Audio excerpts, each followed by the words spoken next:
Have you ever finished a painting, stepped back and thought, wait, why do my darks look dead? Or maybe you've tried to paint over a dried layer and it felt rough or chalky or like your brush just wouldn't glide? Well, that's where oiling out comes in.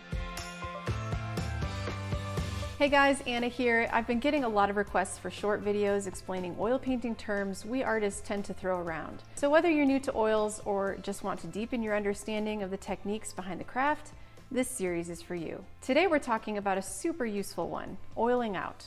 Oiling out is a technique used to restore the richness and depth of your paint after a layer has dried. Oil paint dries at different rates, and the darker colors especially can start to look dull or sunken in. When that happens, the painting loses some of its visual clarity and the values flatten and your shadows stop glowing. So oiling out brings those values back to life and gives you a really smooth, slightly wet surface to keep painting into.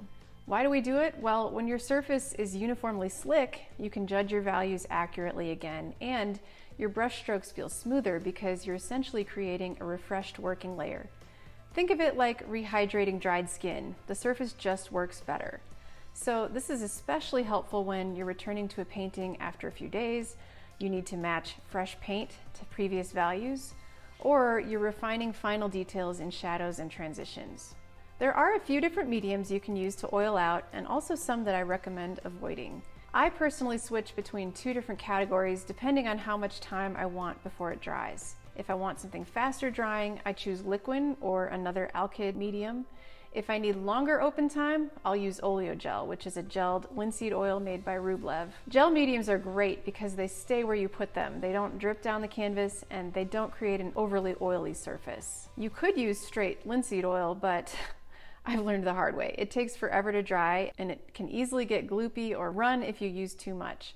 So I really recommend gels or formulated mediums instead. Now, if you're sensitive to solvents or strong smells, look for solvent-free alternatives from companies like Gamblin or Sennelier. So what not to do? Well, don't use mineral spirits or paint thinner for oiling out. It may seem like it works at first, but it evaporates way too fast and it can lift the layer underneath, which is not good. Don't use oiling out mediums as a final varnish. They can yellow over time. So how to do it? Well, make sure the painting is dry to the touch first.